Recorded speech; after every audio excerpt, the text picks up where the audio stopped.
Hey, now I got it fixed. Sorry guys, I tried to come into the thing, but it was when I run it through that software, it really screws with YouTube. That's why I stopped using it. But if I'm going, I need to find me a better software. That's really what needs to happen. Okay, so I will wait until everybody comes in to chat and so on and so forth. But at least now I know that the software works, and I'm just gonna have to figure out how to do it from there. Um, but so Sam and I made it about 7 miles today, and um, yeah, we made it about 7 miles. Uh, we decided to, we're about 3 miles from our resupply point, so we decided to just pull off here. And we're walking along the canal, but on the other side is the Potomac River. So that's kind of that's what we've been walking beside. So let me show you the Potomac. So let's see here. I'll take it off the swivel a little bit, but this is what I get to look at. What's up, DFH? So this is what I get to look at right here. So this is, and then I get to hear a waterfall. I get to hear a waterfall over there. So that's wonderful right there. And you know, we're just kind of on the bank of a river, the Potomac. This thing is definitely wider than the Ohio. I can definitely tell you that much. But anyways, what do you guys think of the view? I mean, this is like sit back, put up your hammock, smoke a bowl, make something good to eat, and just sit back and relax, while it gets up to 100 degrees for the day. I mean, what better day did you ask for? I mean, we were done. I was done with the live stream at about 8:30 this morning, and by about 10:30, we already found this campsite. And I was like, screw it, we're 3 miles out. And so tomorrow what's going to happen is I'm going to stop by 7-Eleven first and get a quick breakfast, quick something to eat.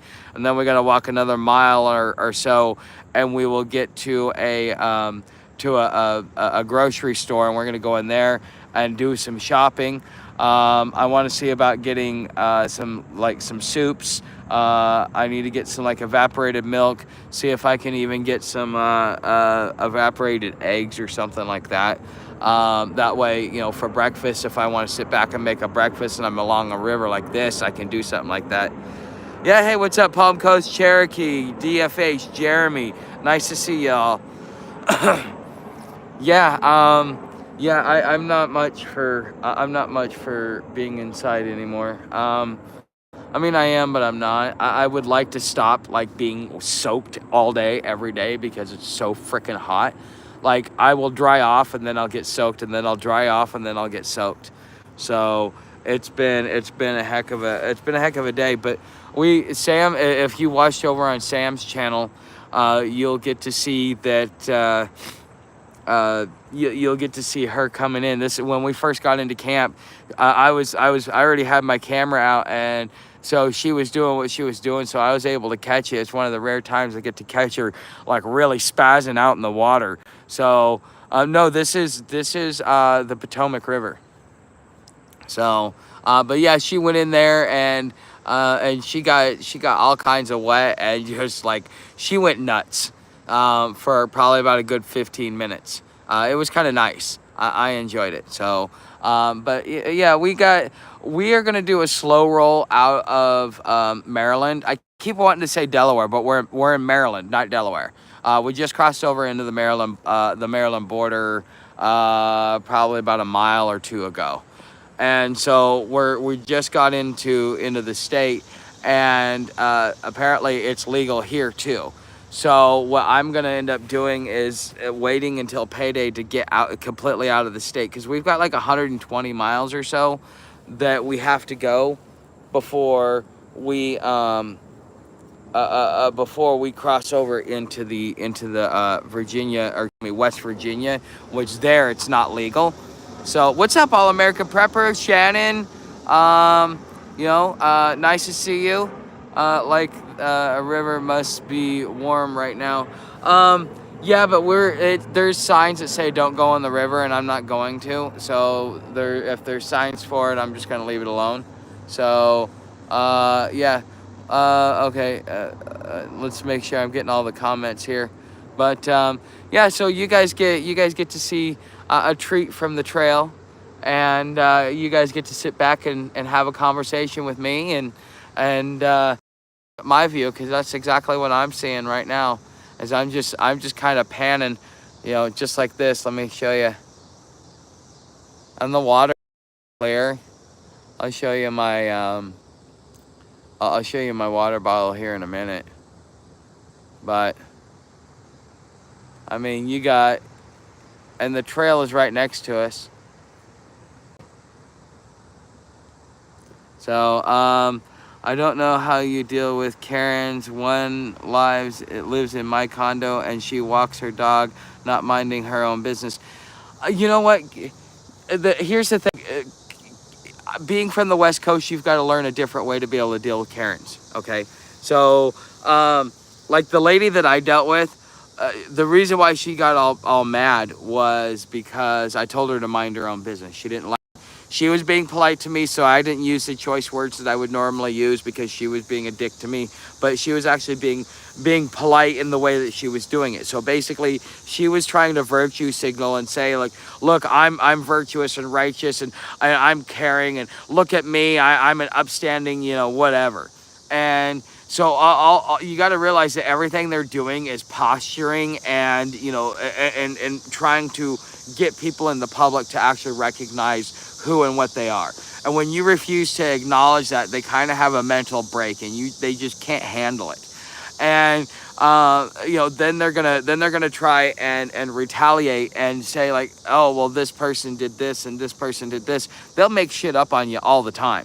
What's up, Dakine? So I mean, it is what it is. You just kind of gotta fight fire with fire. But if they're not being a complete jerk to you, and they're being polite, be polite, because they're baiting you. And just the thing is eventually they will learn to hate you, or just not want to deal with you, because you keep giving them back. The thing is they think that nobody will stand up to them. See, on the West Coast, you're not allowed to have, and you can't fight. If you fight, third time you're going to jail for 5 years. It's called Measure 11. Look it up. So if you can't fight, you have to figure out another way. So now you've got hearsay convictions, people just saying things, and now the thing is your conduct is now under scrutiny, because they're taking the word of the person making the accusation and expect you to prove your innocence. Okay, and so therefore that is how you deal with a situation like that and come out on top. But again, you're playing a word game with Karens when you're doing stuff like that. We crossed over into the Maryland border. We're on our way to West Virginia, and then to Parkersburg, or we might even. So I got two choices here. I can do one. I can either just keep going west and go all the way to San Francisco, or I can take a left turn and go down the AT. But the thing is I don't want to go through Georgia, and if I go down to Florida, I want it to be temporary. I want it to be for like a couple of weeks and then be gone, because I really want to be. I want to be in some cooler temperatures. I'm so tired of being so hot all the time. Doesn't matter whether I'm north or south. I just need to freeze over a couple of winters so that I can appreciate the heat once again, because this is just crazy. This is probably the hottest summer I've ever dealt with, and this is like my second summer outside. And I mean, I even dealt with it in Chattanooga. No, this is worse. This is worse. So, sup, you and Sam, blessings and beautiful, dope spot you're at. Yes, we just kind of stumbled across it. Well, no, we're on we may end up in San Francisco. We may not. It just depends upon what happens.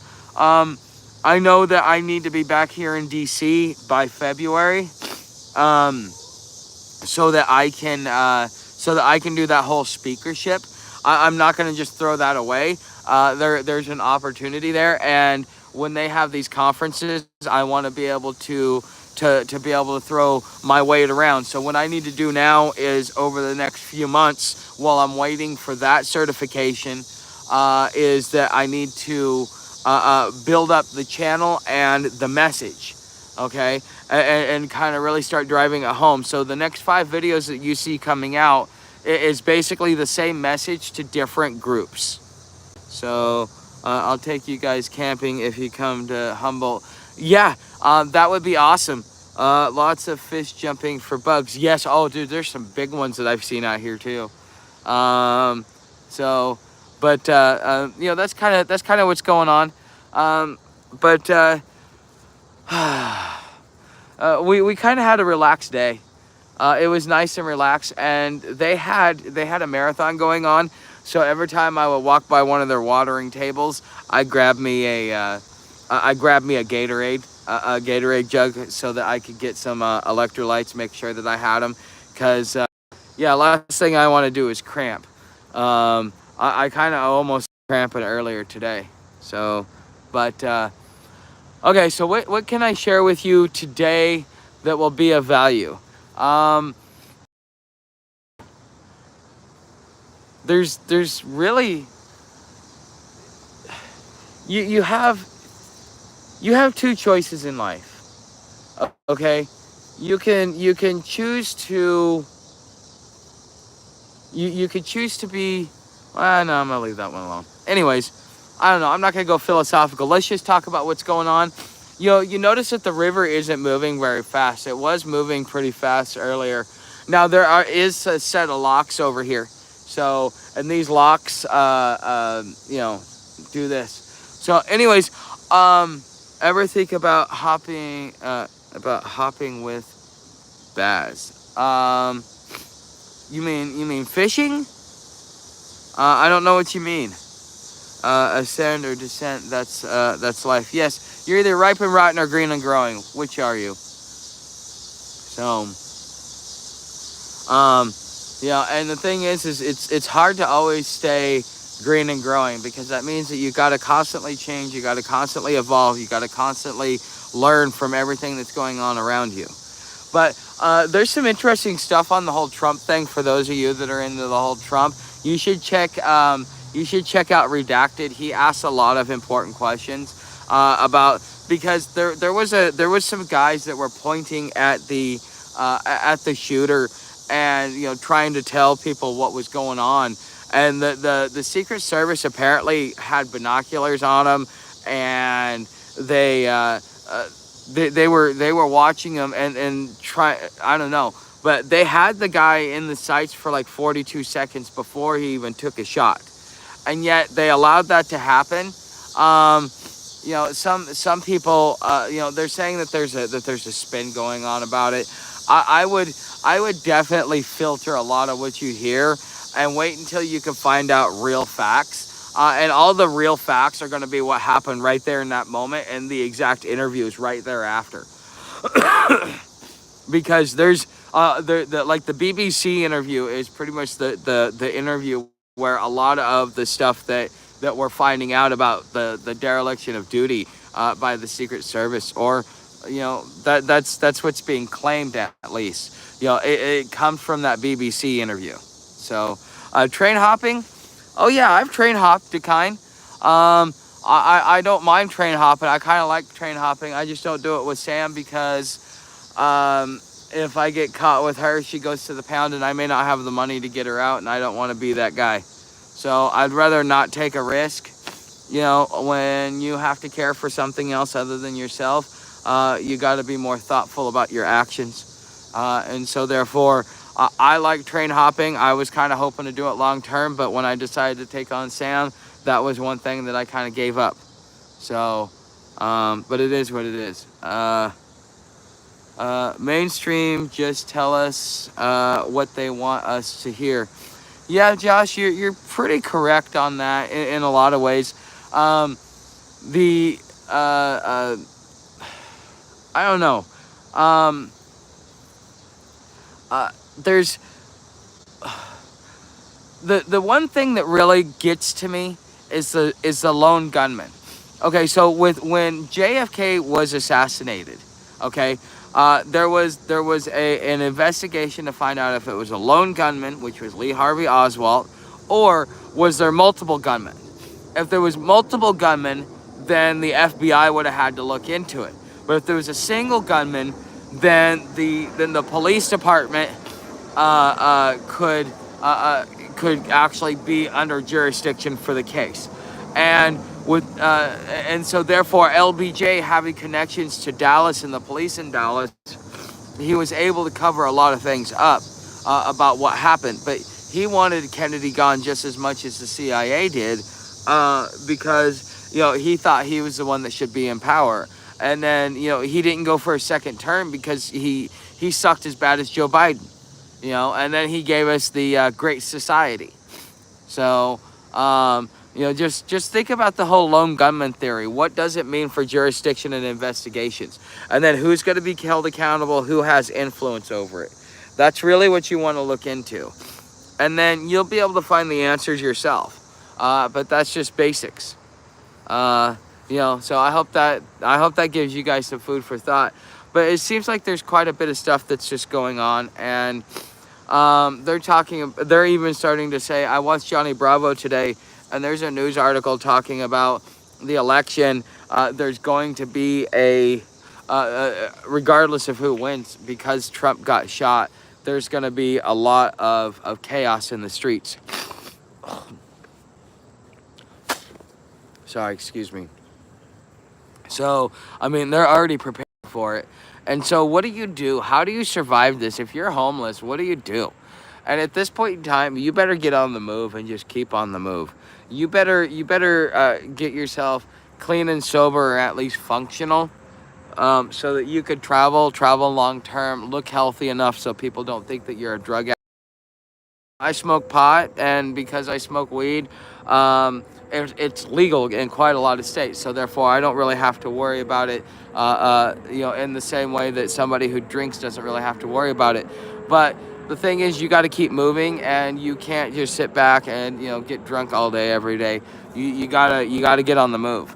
You gotta drink a little bit less every day and start getting on the move, because if you want to survive what's going on, you cannot be static. You got to be able to bounce around, because there's going to be hot spots over here and hot spots over there. So you're going in one direction, all of a sudden a hot spot pops up. You need to turn around and go a different direction. So if you are going to survive what's coming, you kind of got to be on a constant move. You cannot be static for more than a week or two at a time, and that's just for resupply and rest. I think that if this pops off the way that everybody keeps talking about it popping off, and part of me doesn't think it's going to happen. The reason why I think it's not going to happen is because everybody keeps saying, oh, well, I'm going to wait for this person. Somebody needs to get up and do this. Somebody needs to get up and do this. So everybody's waiting for somebody else to get up and do it. And so because you're waiting for somebody else, nothing will ever get done. This is why the right never riots or protests, is because they're waiting for somebody to stand up and to lead them. And unless Trump stands up or somebody else stands up to lead a charge, you have to look for a leader. Once you find a leader, and a leader that's going to be willing to do certain things, then you should be worried that there's going to be a civil war that's going to pop off. But without some proclaimed leader, because there's gonna be support that goes around them, because those people aren't gonna be able to do what they want to do without support from the community and the local police. So therefore, you need to really look at what type of groups are starting to make themselves known in your area. So I've got allergies really bad. I've been sneezing all day. You need to be ready yourself. Society is done, and little sense of community remains. Yes, but you will find people that you can work with. There's always somebody. Everybody operates in their own best interest. If you can offer a deal that benefits both of you, so I know that you have eggs, but you don't grow a garden. Well, I grow a garden, and I know you like tomatoes, so I know a tomato's valuable to you, and so I know I can come get, I could bring you 3 tomatoes and get a half dozen eggs, okay? And so therefore, I know that what to bring to you that is of value, that will cause you to move off of those half dozen eggs. Is it worth you giving up a portion of what you have? Are you getting equal or tradable value? Um, Haktua, yeah, yeah. Just spit on that thing. But anyways, yeah. Just when it comes to uh, when it comes to this, just yeah, that's kind of what you have to do. There's always somebody that's willing to trade if you've got something that is valuable. And being out here, uh, you kind of know what's valuable, what's not valuable, what's tradable, what's not tradable, what you'll use, what you won't use. So, like, I will probably never use a rain jacket. I've bitched about having one, but I'll never use it because when I put it on, it gets me so hot that I would rather just be out in the rain and just because it doesn't really unless the rain lasts like all day and it's a huge downpour and I'm soaked all the way through. I really wouldn't want something like that. And it doesn't, because you're either moving against the grain or across the grain, you generally only deal with rain for an hour or two, and then you can thaw out and dry out. So that's been my experience over the last couple of years. So, something like that to somebody that's, doesn't really want to have to deal with the elements, thinks that they want it, that's tradable if I want to, you know, things like that. I got a bungee cord that's tradable because, people want to be able to tie things down. People want to carry things. So, okay, yes, barter. What's up, Bushcraft? I think about how your video about how relationships are conditional, which is 100% true. Yes, yeah. As long as it benefits me, I'm willing to do it. And if you're benefiting me in a way in which I want to be benefited, then I will be reciprocal. And I think that that's the way that the whole world works. It's selfish, it's thoughtless, but it's the way we are, and you work with it. Barter rain jackets, breath, and have vents in armpits. Huh. Yeah, vents in armpits. Okay, I will look for something like that. That's how I got my 20,000 milliamp power block. Is I bartered for it, a beer and a few cigarettes. I mean that was pretty cool. All right, so since I'm not in the camera, I can just move that there, and I'm gonna lay down in the hammock while I talk to y'all. This is kind of interesting. This is the first time I've done it. Do you guys like it like this, or do you prefer watching my face? I thought, I keep breaking breaking the glass, the protective glass, so I think it's my face. So, but yeah, I mean, I would, I have to kind of switch my gear out per season. So starting in in September, I'm gonna have to decide where I'm gonna be for the winter, and I'm probably gonna be up north. So now I need to, like in September, I need to be working in August to have a big payout. So next month I'm gonna be working really hard to be able to raise money so that I can get the necessary gear that I need to be able to switch to winter, because I'm not gonna want to be in shorts and a t-shirt in the middle of winter. I'm gonna want to have a pair of pants. I'm gonna want to have a jacket that will keep me warm. But I kind of got a jacket that will keep me warm until probably November already. So like that's something that I could work on, because I know if I stay really up north for the winter, it's going to be I'm going to have to make sure that I have a decent jacket. But I also need to see how my body heats up with the amount of traveling that I'm doing. Because if my body heats up really well and it gets cold, well then, I may just keep some of the thinner gear I have, and just like go to a pair of pants and maybe a wool sweater or a wool shirt. Back and forth is good. Both. Okay. Okay, so tonight we will do this then. And you guys get to hear the nature and everything else like that. What are those, cicadas? So, um, but this has been a really relaxing day, for a Sunday. But it is what it is. Okay, guys. So I almost forgot. So we have the after party that's coming at here in just a couple of minutes. So if you want to continue over to the after party and be able to have an uncensored conversation with me, if you're a member over on Patreon, try that one first. If not, go over to the community tab, and it's an unlisted video, which means it's going to be private. So only the people that go and click on that link will be able to participate. So it's going to be closed off. It's not going to be monetized, because that way I could talk about stuff. I don't have to worry about censorship or anything else like that. So if you go over to the community tab and click the link, and I will meet you guys over there in about 2 minutes. I need to grab me something to drink, and I want to roll a cigarette. So I will see you guys in a couple of minutes over there. Yeah. Thanks for watching, and I'll see you in the after party.